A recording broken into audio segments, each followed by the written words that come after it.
एक तरफ गोलियों की तड़ातड़ आवाजें, चीख पुकार और अस्पताल ले जाने का ड्रामा चल रहा है, वहीं दूसरी तरफ बंदा व्हील चेयर देखकर ही मुंह बनाने लगता है। जी हाँ, सूरज को गोली लगी है, लेकिन उसका स्वैग देखिए। कहता है कोई तोप का गोला थोड़ी ना लगा है जो इतना रोना धोना मचा रखा है, और हाँ, व्हील चेयर पर बैठ जाऊंगा लेकिन मेरी फोटो कोई नहीं खींचेगा। अब भला इस हालत में भी किसे फोटो शूट की पड़ी होती है भाई। लेकिन ठहरिए, ये तो बस इस पूरे ड्रामे का क्लाइमैक्स जैसा मोड़ था। असली कहानी और इसके पीछे की सनसनीखेज साजिश तो बहुत पहले ही शुरू हो चुकी थी। तो चलिए जरा वक्त का पहिया पीछे घुमाते हैं और शुरुआत से समझते हैं कि आखिर ये पूरा बवाल शुरू कहाँ से हुआ था। दरअसल कहानी की शुरुआत होती है जब घर में एक दूसरे को टाइम न दे पाने की मीठी सी शिकायत चल रही होती है, लेकिन तभी अचानक बीच में आ धमकता है एक चोर। जी हाँ, एक बंदा चुपके से कमरे में घुसकर लैपटॉप चुराने की फिराक में था, पर जैसे ही पकड़ा गया तो तुरंत हाथ जोड़कर गिड़गिड़ाने लगा कि मैडम जी मुझे मारो मत, कुछ मिला नहीं तो बस यही सब उठाकर ले जा रहा था, मुझे माफ कर दो। आईपीएस मैडम ईशा ने उसे भगाया तो जरूर, पर असली खेल तो बाहर चल रहा था। ईशा को लगा था कि उसने मास्टरमाइंड अवनी को तीसरे गेट की चाल से चकमा दे दिया है, लेकिन अवनी तो 2 कदम आगे निकली। उसने सीधे आईपीएस मैडम को छाती ठोककर चैलेंज दे दिया कि बचा सकती हो तो बचा लो अपने मंत्री को, और बस यहीं से मामला बिल्कुल आउट ऑफ कंट्रोल हो गया। सूरज को जब पता चला कि अवनीश नाम का कालिया गैंग का गुंडा वहीं कहीं छुपा है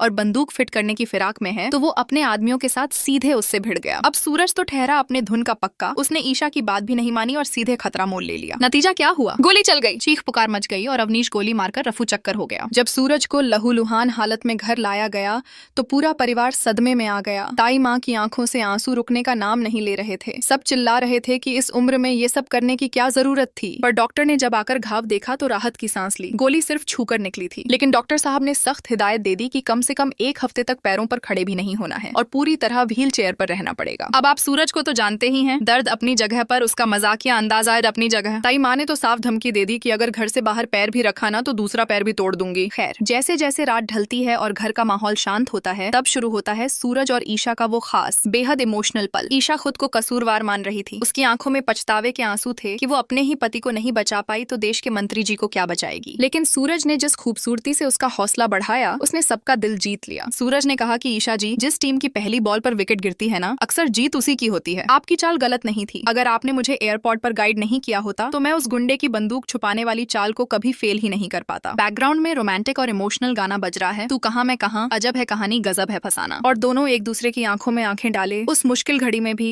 एक दूसरे की ढाल बने खड़े हैं। सूरज बड़ी मासूमियत से ईशा से कहता है कि अगर मुझे पहले पता होता कि गोली लगने पर पत्नी इतने करीब आकर बैठती है तो मैं कब का गोली खा चुका होता। इस पर ईशा उसे डांटती भी है और बड़े प्यार से सुला भी देती है, लेकिन कहानी यही खत्म नहीं होती दोस्तों। अगली ही सुबह घर में फिर से एक नया ड्रामा शुरू हो जाता है। एक तरफ तो आईपीएस मैडम ईशा अपनी पूरी सिक्योरिटी फोर्स के साथ मंत्री जी की सुरक्षा का जिम्मा संभाले मुस्तैद खड़ी हैं और अवनी को सलाखों के पीछे भेजने का कसम खा रही हैं। तो दूसरी तरफ घर में मोनिका भाभी और ताई माँ के बीच तैयार होने और दुपट्टा सेट करने का अलग ही कॉमेडी सीन चल रहा है। भाभी को मंत्री जी के साथ फोटो खिंचवाकर फ्रेम करवाना है, पर ईशा बेचारी फोन पर ड्यूटी के चक्कर में बिजी है तो ताई माँ ताने मारने से पीछे नहीं हटती। एक तरफ देश की सुरक्षा का इतना बड़ा तनाव और दूसरी तरफ घर का यह नोक झोंक भरा माहौल। यही तो इस पूरी कहानी की सबसे दिलचस्प बात है। अब देखना यह होगा कि क्या ईशा अपने मंत्री जी को अवनी के उस खतरनाक प्लान से बचा पाएगी। क्या सूरज अपनी व्हील चेयर वाली कसम तोड़कर फिर से ईशा की मदद करने मैदान में कूदेगा, और अवनी का अगला कदम क्या होने वाला है। अब सूरज सोच में पड़ी डिडिच गया कि आखिर उसका अंदाजा इतना गलत कैसे हो गया। उसे समझ आया कि उसे उस रास्ते आना चाहिए था। ईशा ने उसे सीधे आड़े हाथों लिया। कितना अंडर एस्टिमेट किया था ना तुमने मुझे। क्या लगा था तुम्हें कि तुम जानबूझ के तीसरे गेट का जिक्र नहीं करोगी और मैं नए खिलाड़ी की तरह उसी गेट से चली आऊंगी। काम हो जाएगा मैडम, समझ लो हमने चकमा दे दिया। लेकिन ये तो बस शुरुआत थी। सामने से सीधा चैलेंज आता है। मैं चैलेंज देती हूँ आईपीएस मैडम, बचा सकती हो तो बचा लो अपने मंत्री को। मामला बेहद संगीन हो चुका था। गन को सही जगह छुपा दिया गया था और अवनीश से बात चल रही थी। ईशा और उसकी टीम सूरज को दबोचती है। बता कहाँ है अवनीश, कितने लोग हो तुम लोग, बता वरना जान ले लूंगा तेरी। तूने बहुत से लोगों की जान बचाई है दादा भाई, लेकिन आज तू अपनी जान कैसे बचाएगा। बचा सकता है तो बचा। इसी घमाघमी के बीच चीख पुकार मच जाती है। मैसेज फ्लैश होता है, हेलो अवनी अभी के अभी गेट की तरफ भागी है, उसके साथ एक आदमी भी है, जल्दी दोनों को पकड़ो जल्दी। लेकिन इससे पहले कि कोई कुछ समझ पाता,